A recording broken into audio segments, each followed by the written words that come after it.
to this WSP Snack and Learn webinar. A couple of housekeeping points before we kick off. If at any point during the presentation you would like to ask a question, please put it in the Q&A box, and we'll hopefully pick it up when we come to the Q&A session at the end. And also, a recording of this session is available should you wish to listen to it again, or of course recommend to your friends and family as well. It's all there for you. Today we would like to talk to you about the economic resilience of central business districts, the financial hubs of cities, which have undergone quite a lot of change recently for all sorts of reasons, which will become apparent as we speak. This is based on some work that we've been doing here in the UK, looking specifically at the financial district of the City of London, looking at its characteristics and how it's changed. And from that, we've thought a little bit more broadly about cities in general, financial central business districts in general, and how they might be changing. I'm joined today by my colleague Martin, who is going to move the slides forward. Thank you, Martin. So just to introduce us, I'm Jim Coleman. I'm Head of Economics at WSP, based in London, working on projects in the UK, but also projects internationally. And I'm joined today by Martin, who's a Principal Economic Consultant, who works on a lot of my projects for his sins. And the kinds of services that we provide generally to our clients, they're all really around the economics of places, the economics of place making sometimes, and looking at the economic future of places, quite often cities or parts of cities. It involves analysis, data modeling. We do a lot of work around economic strategy. We look a lot at industry, industrial transformation, industrial clusters, innovation clusters. We do a lot of work looking at how to get money into urban projects in cities through business case, investment appraisal. But we also look at the government sector in terms of policy design or evaluating the impact of policies. We do a lot of work around economic and social impact, and we do a lot of work looking at finance, funding for projects, funding urban change, and then the delivery mechanisms or the governance mechanisms around that. We do this kind of work in lots of different places, mainly urban places and in different parts of the world. So we're quite often looking at the future of cities. This particular piece of work we're going to talk about today involved looking specifically at business improvement districts in the City of London and how they were operating and how they were helping to change the city. And that really used a lot of our analytical and modeling skills, but also some future-facing strategy skills as well. Next one, please, Martin.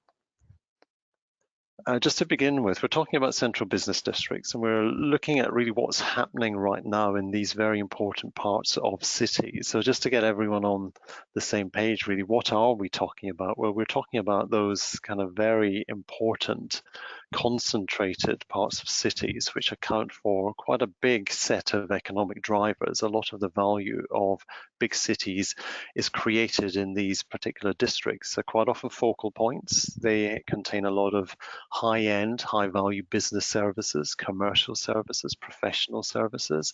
They tend to be quite geographically clustered, lots of things close together. They obviously have the real estate, the commercial real estate that's associated with that, so lots of office space, for example. They can also very often be transportation hubs, transit centers. Very often cities are kind of designed to move large volumes of people from suburban areas into these districts on a daily basis, or at least they used to, of course. They can also be cultural centers, sometimes retail centers as well. They tend to differ from place to place. One of the things about central business districts, though, is that they tended to play this very important economic role of agglomeration, agglomerating and concentrating activity, types of business, types of economic actors in a single place, and in a place where knowledge could be exchanged, ideas could be exchanged, people could move easily from one job to another, they could progress through different careers, but all kind of concentrated in one particular area.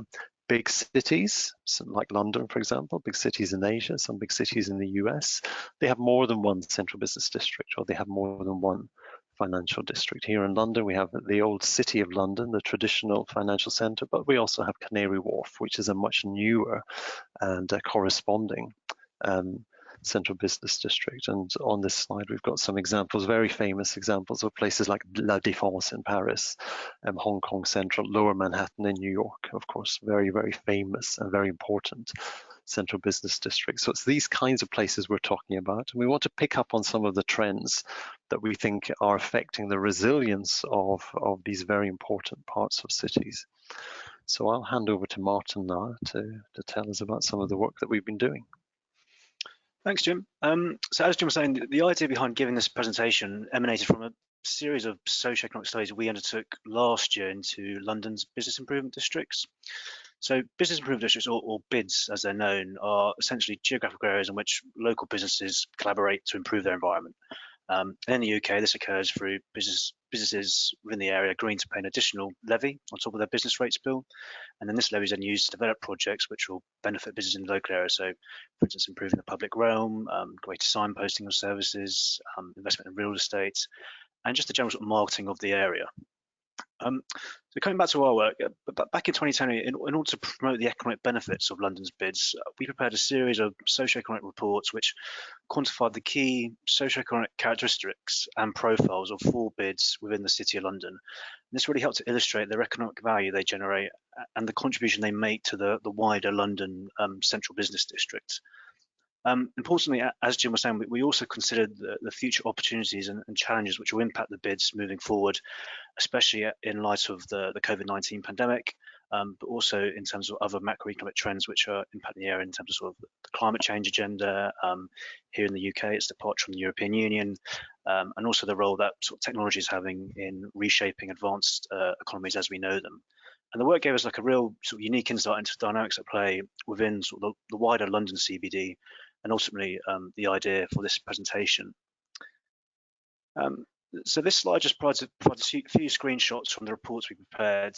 You'll see we tried to sort of illustrate the data in an engaging manner, so lots of graphs, maps, and visuals. And hopefully the end result is a sort of a robust socioeconomic report, but also one that's easily digestible and engaging to read.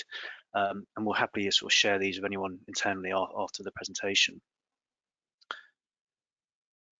In terms of the core findings, we won't dwell too much on the detail here because, as Jim said, we want to sort of get on to some of the more sort of wider trends impacting CBDs following the pandemic. But a few sort of key headlines from our research is outlined here. I guess the first thing to say is that despite the 4 bids covering a relatively small geographic area, they're major employment hubs that support around sort of 260,000 jobs, so around sort of half of the employment in London. And the employment generates a sort of huge amount of economic value, around sort of 35.2 billion in GVA, based on our calculations. So a sizable contribution and evidence that the bids that which we assessed are sort of core drivers of the wider London CBD economy. In terms of sort of employment sectors, the top sectors of employment across the bids are financial and professional services, which isn't that surprising given they cover sort of the majority of London's financial district. But at the same time, the 4 bids also support a high proportion of jobs in the hospitality sectors. And this sort of supports the hypothesis that London is very much a service-based economy of 2 halves, comprising a set of sort of globally competitive advanced producer services, so your financial services, insurance, tech, legal, together with more sort of lower value service sectors, which are crucial to its functioning, so your hospitality, food and drink, and your accommodation. And we found that both have grown in recent years, and they are to some extent complementary to each other and sort of crucial to the functioning of the city as a whole. And finally, one sort of interesting characteristic that came up in our sort of research was how many industries have started to evolve on the back of technological-led interventions. And this is leading to new industries or sectors forming. So for instance, we're seeing sort of an increasing prevalence of sort of fintech and legal tech firms entering the marketplace.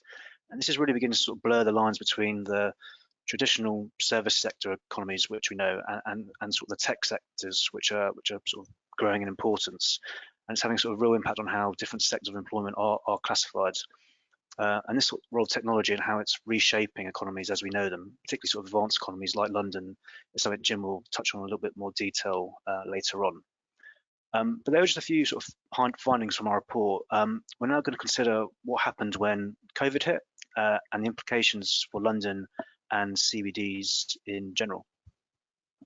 Thank you, Martin. So very successful central business district in the City of London. What happened with COVID? Well, basically, literally everyone left. You can see some images here of central London during lockdown, and the streets were empty. Everyone went home. Um, we were told to go home, and we had no choice. So basically, something that had been this very, very busy, very concentrated area of economic activity suddenly emptied. Very interesting. Um, Now, Martin just said that the city and financial districts, to some extent, are kind of places of two different economies: a very high end, high value added, sophisticated services, and then these maybe more lower value added hospitality, food and drink, etc. Now, some of these high value added activities, of course, they just were displaced, they were dispersed to other locations that they kept going. So that value kept being generated, but not in the financial district, basically at home. Those lower value added services, however, had to stop completely. They closed, they could not be done at home. You can't run a restaurant from home. You can't do these kinds of things. So we had this kind of dichotomy in terms of what could carry on and what stopped. It's illustrated a little bit on this visual, which is from The Economist, which shows internet use and the change in internet use spatially between February and April in 2020. So this is when cities just started locking down in the face of COVID. So you can see here in both New York and in London the huge drop in internet activity in these very important financial districts: Lower Manhattan, City of London, and a huge upswing in internet use in lots of other places, outlying districts, which would not normally see this kind of economic activity.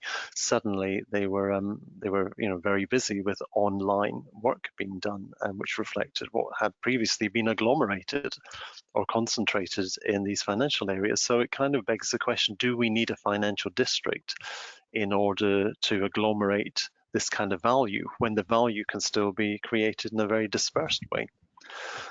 So this is kind of what happened. We had this complete kind of restructuring physically and spatially of the kind of activity associated with financial districts. Back to Martin. Thanks, Jim. So this slide sort of just builds on Jim's points here, and it basically looks at the varying impacts the pandemic has had on different sectors of the economy over the last few years. So the chart graphs monthly GVA for different sectors of the economy, and what we see is a real sort of divergence in performance. So on the one hand, your sort of professional service-based sectors, so your finance, legal, tech sectors, they've been able to adapt more easily. For these industries, while some changes to policies and workplace environments have been needed, output and employment have sort of broadly recovered quite quickly from the initial shock, and they're all sort of now broadly operating at their pre-pandemic level. Conversely, other sectors have been sort of far more vulnerable to the impact of lower footfall, resulting from sort of reductions in travel, reductions in domestic consumer spending, and most pertinently, sort of the implementation of social distancing measures. And this is particularly true of the sort of hospitality sectors we see in CBDs such as the City of London, which without the sort of the Monday to Friday workforce influx have seen their output sort of collapse over the last year. And this is illustrated by sort of the green line on the bar chart.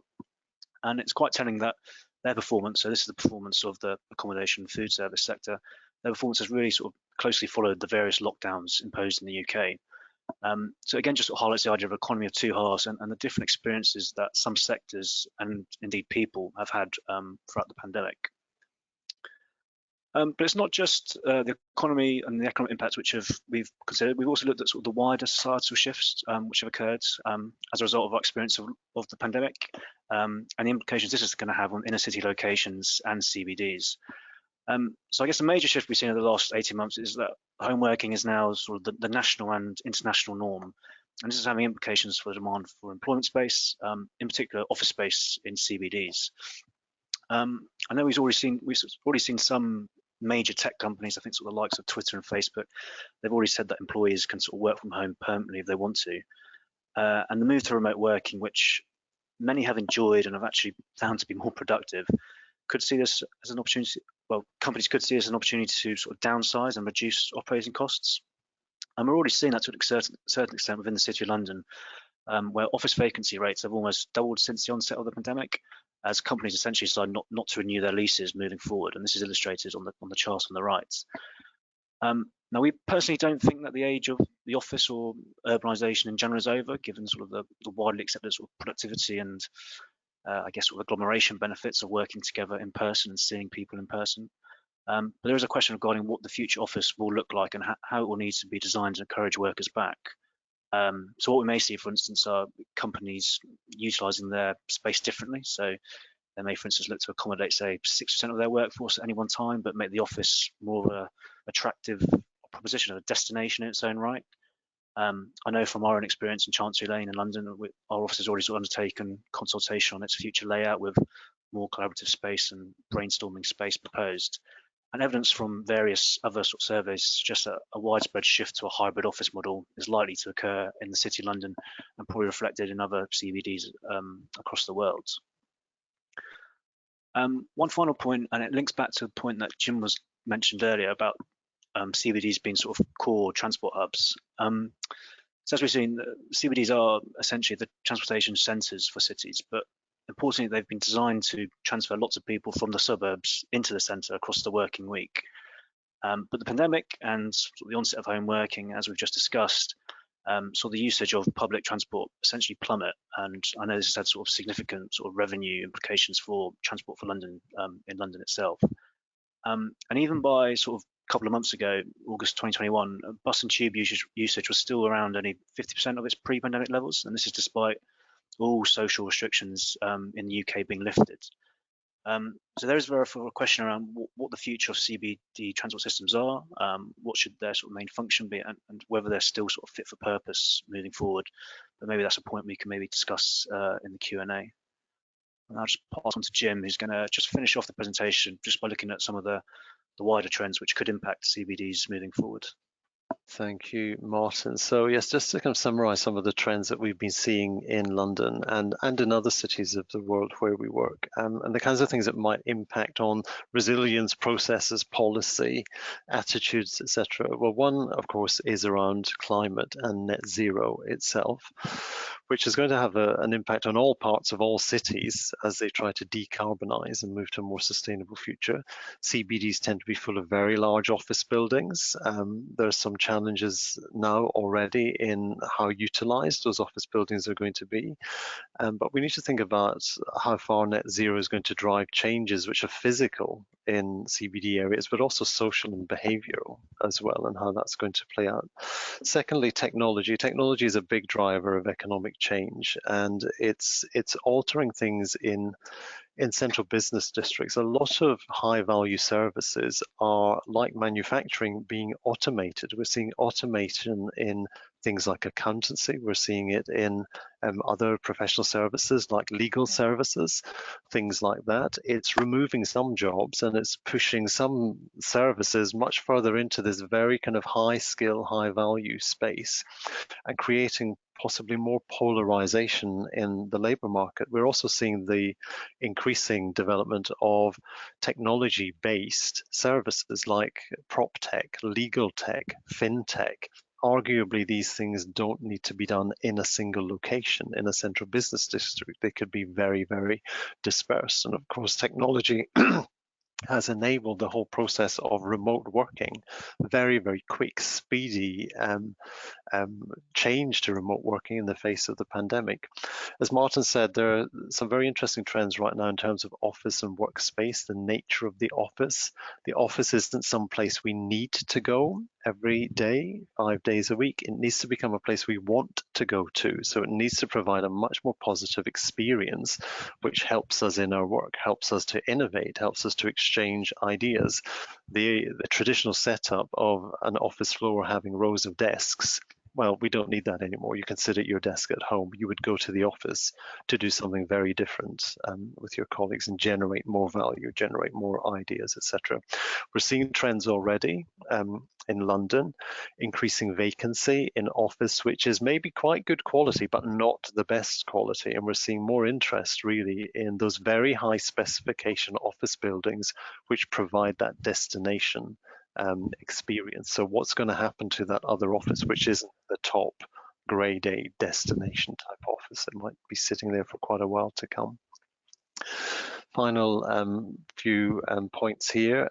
We know retail is changing. We've seen a lot of a big shift onto online, inevitably with COVID. We didn't have really any choice. So what does that mean for retail?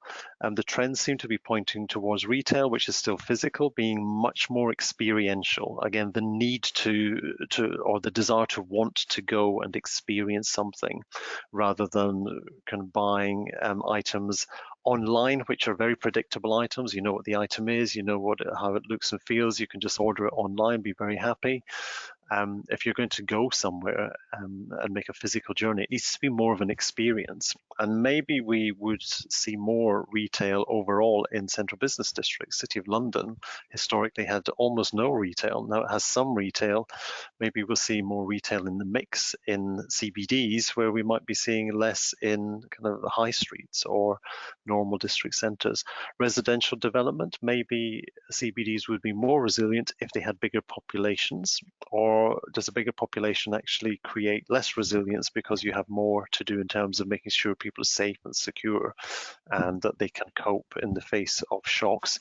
If there's vacancy in office, should we be looking at converting rather than knocking all those buildings down and releasing all of that embodied carbon? Should we convert them to residential? Experience in the UK suggests it has very, very variable results in terms of quality. Another point is around the CBD and its relationship with other parts of cities. We saw a big dispersal in high value activity due to technology in the face of lockdown. We saw a lot of this very kind of hyper localization. We were locked into our local areas. We started to experience our local community and district in a very, very different way. So what's the balance between the CBD and all of the other districts in cities? Can we strengthen that in order to make both ends more resilient? And finally, this whole idea that economists like me, Martin, love, this whole idea about agglomeration, that in order for a city to be successful, you concentrate ideas, people, businesses, institutions, technologies, infrastructures, you cram them into one location and you generate all this value. That was the case in the City of London. It was the case in Lower Manhattan. Has that idea just kind of dissipated now? Is that no longer important, or will it come back? Maybe it will come back. In London, you can see people physically coming back into the city, so maybe agglomeration is coming back too. So that's our thoughts based on the work that we did in the business improvement districts in the city. Very interesting work and a very interesting time to do it. So let's see if we have some questions. I'm going to hand over to my colleague Sharon, who's been looking at the questions coming in. Over to you, Sharon. Thank you. Thank you, Jim, and thank you, Martin, for a fantastic presentation. So just a reminder, you can log your questions in the question box on the GoToWebinar platform. And also you can download a PDF version of this presentation from the handout box. Jim and Martin, if you can open your webcam, please. Thank you. Yeah, let's do that. So you can have a look at it. Yeah. Thank you. So we received some questions from people who registered, some fantastic questions. So I will kick off the Q&A with those. First comment and question is, aren't CBDs in trouble? The bigger the CBD, the more trouble. Cities need to be livable, playful places when we don't need an office. Oh, that's a good question. So are CBDs in trouble? Well, I think in one way they have been in trouble because everyone left.